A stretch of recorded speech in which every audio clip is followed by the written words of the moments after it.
اچھا، تو آج 22 جون 2025 اور آج صبح مشرق وسطی میں جو ہوا ہے وہ ایک بہت ہی آپ کہہ لیں ڈراماٹک تبدیلی ہے۔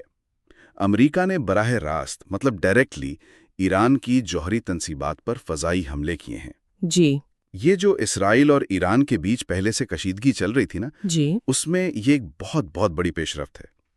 تو آج ہم کوشش کریں گے کہ ہمارے پاس جو معلومات ہیں ان کی بنیاد پر سمجھیں کہ یہ سب کیسے شروع ہوا، آج اصل میں کیا ہوا، اور امریکہ کا کردار اب کیا ہے۔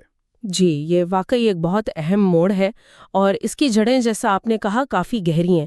دیکھیں اکثر لوگ 1979 کے ایرانی انقلاب کو دیکھتے ہیں کہ وہاں سے ایران اسرائیل تعلقات جو پہلے ٹھیک تھے وہ دشمنی میں بدل گئے۔ صحیح۔ لیکن بات صرف نظریاتی نہیں تھی، یہ اصل میں خطے میں طاقت کا توازن بھی بدل رہا تھا اور دونوں ملک الگ الگ کیمپوں میں چلے گئے۔ اور جو بنیادی مسئلے ہیں وہ تو واضح ہیں، ایران کا نیوکلیئر پروگرام اور پھر وہ پراکسی گروپس کی حمایت جیسے حزب اللہ، حماس وغیرہ۔ بالکل، اور امریکہ تو اس پوری تصویر میں ہمیشہ سے ہی رہا ہے۔ سرد جنگ کے زمانے سے اسرائیل کے ساتھ وہ اسٹریٹجک اتحاد، میجر نان نیٹو الائی والا درجہ، یہ سب تو معلوم ہے۔ لیکن کیا یہ سپورٹ ہمیشہ، میرا مطلب ہے، بغیر کسی شرط کے رہی ہے؟ ذرائع میں اس پر تھوڑی الگ الگ باتیں ملتی ہیں نا۔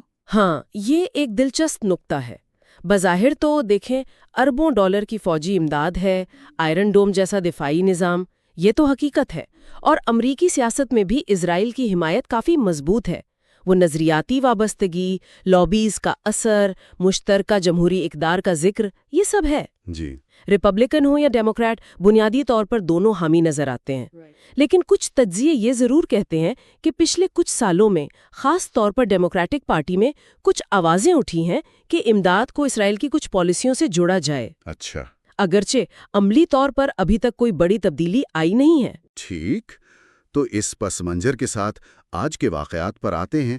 پچھلے ہفتے سے تو خبریں تھیں کہ اسرائیل حملے کر رہا ہے ایرانی تنصیبات پر، لیکن آج امریکہ کا خود براہ راست شامل ہونا یہ غیر معمولی ہے۔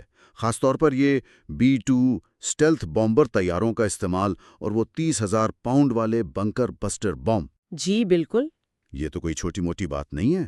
ذرائع اس بارے میں کیا کہتے ہیں کہ یہی کیوں؟ دیکھیں یہ انتخاب خود بہت کچھ کہتا ہے۔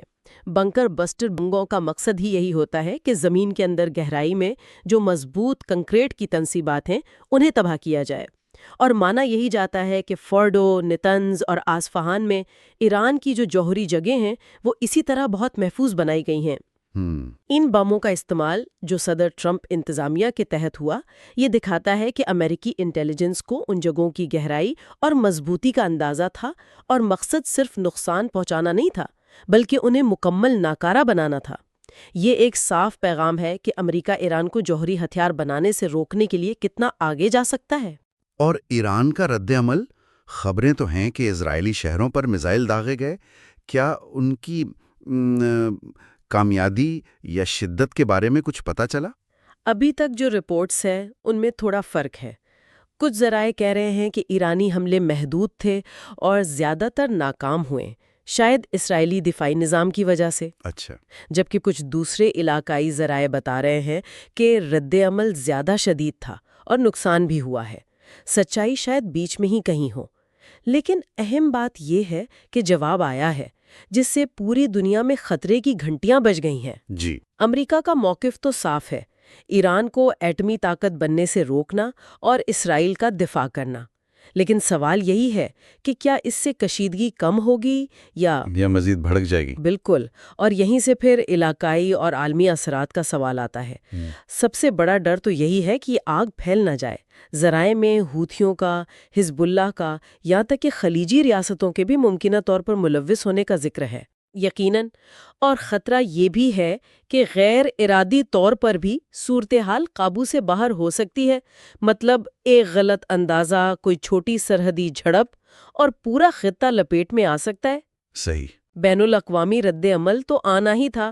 اقوام متحدہ سلامتی کونسل کا ہنگامی اجلاس ہوا ہے۔ یورپی یونین، روس، چین سب کہہ رہے ہیں کہ تحمل سے کام لیں۔ لیکن کیا یہ صرف بیانات ہیں یا واقعی کوئی سفارتی کوشش بھی ہو رہی ہے؟ اس پر ذرائع کچھ واضح نہیں کہہ رہے۔ جی، کچھ کا خیال ہے کہ پس پردہ بات چیت چل رہی ہے، جبکہ کچھ کہہ رہے ہیں کہ بڑی طاقتیں ابھی صرف دیکھ رہی ہیں کہ ان کے اپنے مفادات کہاں ہیں۔ اور خود امریکہ کے اندر بھی تو اس پر کافی اختلاف ہے نا؟ جی بالکل۔ ریپبلکن پارٹی زیادہ حامی لگ رہی ہے اس کارروائی کی، جبکہ ڈیموکریٹس محتاط ہیں۔ یہ تقسیم بہت واضح ہے۔ ذرائع بتا رہے ہیں کہ ریپبلکن حلقے اسے ایک فیصلہ کن اور ضروری قدم کہہ رہے ہیں، جبکہ ڈیموکریٹک رہنما زیادہ تر سفارتکاری پر زور دے رہے ہیں اور ممکنہ نتائج پر تشویش ظاہر کر رہے ہیں۔ یہ جو اندرونی سیاسی کھینچا تانی ہے، یہ آنے والے دنوں میں امریکی پالیسی پر اثر انداز ہو سکتی ہے، خاص طور پر اگر حالات مزید خراب ہوتے ہیں۔ تو خلاصہ یہ ہے کہ ہم ایک بہت ہی نازک موڑ پر کھڑے ہیں۔ امریکہ اب صرف اتحادی نہیں رہا، بلکہ اسرائیل اور ایران کے درمیان اس کشیدگی میں ایک براہ راست جنگجو فریق بن گیا ہے۔ اگلے چند دن، شاید چند گھنٹے بھی بہت اہم ہوں گے۔ یہ طے کریں گے کہ کیا سفارتکاری کو کوئی موقع ملتا ہے یا خطہ ایک بڑی تباہی کی طرف جاتا ہے۔ جی بالکل، اور اسی حوالے سے ایک سوال ذہن میں آتا ہے جس پر ہمارے ذرائع براہ راست بات نہیں کر رہے، لیکن جس کے اثرات بہت دور تک جا سکتے ہیں۔ کیا یہ امریکی مداخلت مشرق وسطیٰ میں طاقت کے توازن کو ہمیشہ کے لیے